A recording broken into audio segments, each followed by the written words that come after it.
In 1931, a 7-year-old boy in rural Sweden was left to fend for himself after his parents could no longer afford to keep him. He had no money, no real family, and no future anyone could see. But what this boy lacked in privilege, he made up for in obsession. An obsession so consuming that he once said he could have ended up either a great businessman or a great criminal. He chose business. By the time he died, Ingvar Kamprad had quietly built IKEA into one of the most recognized brands on the planet, worth over $50 billion, selling everything from flat-pack furniture to Swedish meatballs to over 1 billion people across 60 countries. But here's what the company never tells you.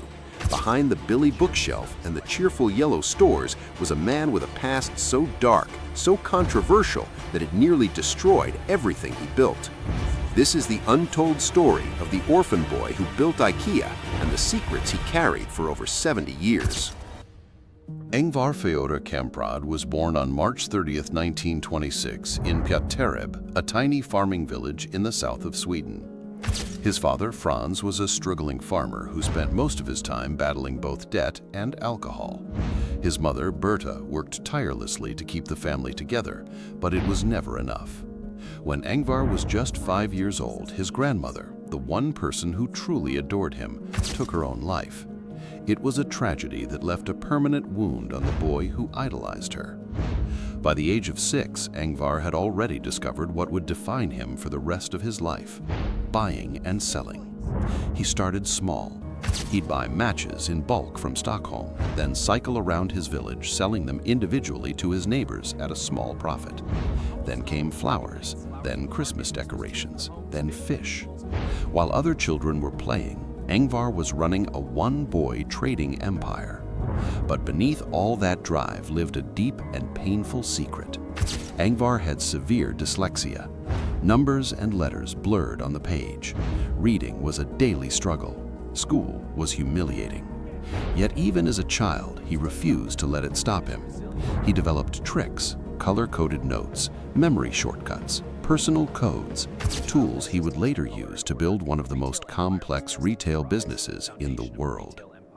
In 1943, at just 17 years old, Ingvar used a small gift from his father, money rewarded for his school grades, to officially register a business. He named it IKEA, a combination of his initials, his family farm Elmterred, and his home village Agunnaryd. At first, IKEA sold almost everything: pens, wallets, picture frames, nylon stockings, watches, whatever Ingvar could source cheaply and sell at a profit. But in 1948, he made one decision that would change everything. He added furniture to his catalog. It was an accident of opportunity. A local manufacturer had excess stock. Ingvar bought it cheap and offered it to his customers. The response was overwhelming. People didn't just want furniture, they wanted affordable furniture, quality furniture, furniture that didn't require a second mortgage to own. And Ingvar saw it instantly. This was the gap. This was his market. By 1951, IKEA had dropped everything else and committed fully to furniture. But his competitors weren't going to let this small-town boy disrupt their industry without a fight. By the mid-1950s, IKEA was growing fast, and the established Swedish furniture industry was furious. Larger competitors pressured suppliers to cut ties with Ingvar entirely. Manufacturers were told, "Do business with IKEA and you lose us." One by one, Ingvar's suppliers began dropping him. For most entrepreneurs, this would have been fatal, but Ingvar didn't panic. Instead, he did something that would accidentally create one of the most revolutionary ideas in retail history. Forced to manufacture his own furniture, he turned to suppliers in Poland, where labor costs were dramatically lower. This allowed him to undercut every competitor in Sweden while maintaining quality. But the real breakthrough came in 1956, when a young IKEA employee named Gillis Lundgren was struggling to fit a table into his car. Frustrated, he unscrewed the legs, and the flat pack was born. Suddenly, furniture didn't need to be bulky, expensive to ship, or assembled in the factory. Customers could take it home themselves, build it themselves, and buy it at a fraction of the original cost. It was a simple idea, but it rewired the entire furniture industry forever. By the 1970s and 80s, IKEA had expanded across Europe. The brand was beloved. Ingvar was celebrated. But in 1994, a Swedish journalist uncovered something buried deep in Kamprad's past. During World War II, when Ingvar was a teenager, he had been an active member of a pro-Nazi youth movement in Sweden. He had attended meetings, recruited others, and maintained a close friendship with Per Engdahl, one of the most prominent fascist leaders in Scandinavia, for decades after the war ended. The revelation was devastating. Ingvar issued a public apology, calling his involvement the greatest mistake of his life, but the damage was done. Protests broke out. Calls to boycott IKEA spread across Europe. For the first time, the man behind the flat pack was facing something no business strategy could fix: his own history. Yet, somehow, IKEA survived. Customers, it turned out, were willing to separate the furniture from the founder, and Ingvar, shaken but unbroken, threw himself back into his company with a new urgency. But the controversy had revealed something that many people had long suspected about the man behind IKEA's cheerful blue and yellow facade. Ingvar Kamprad was not the warm, simple man he appeared to be. Despite building a $50 billion empire, Ingvar Kamprad lived like a man who'd never left that small Swedish farm.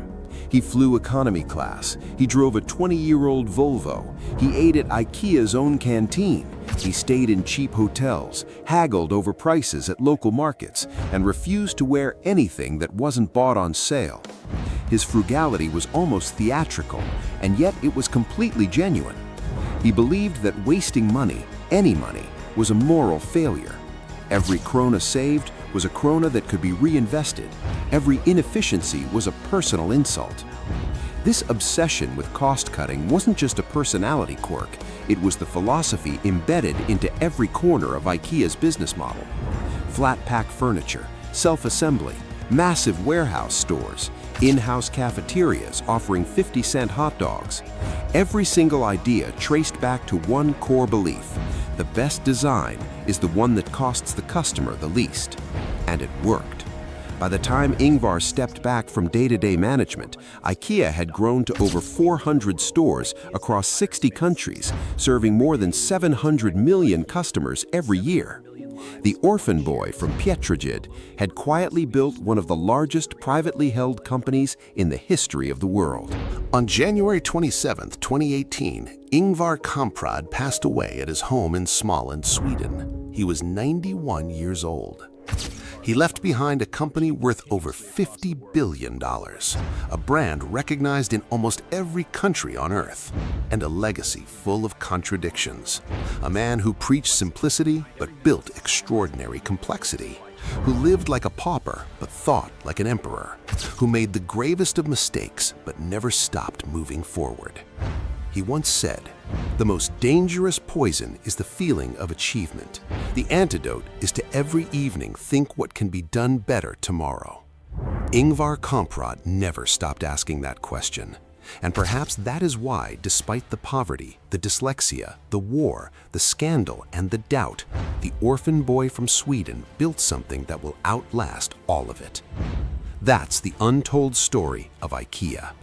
If you made it this far, you already know this channel is different. Subscribe to Untold Billionaires, because the real story is never the one they tell you. Until next time.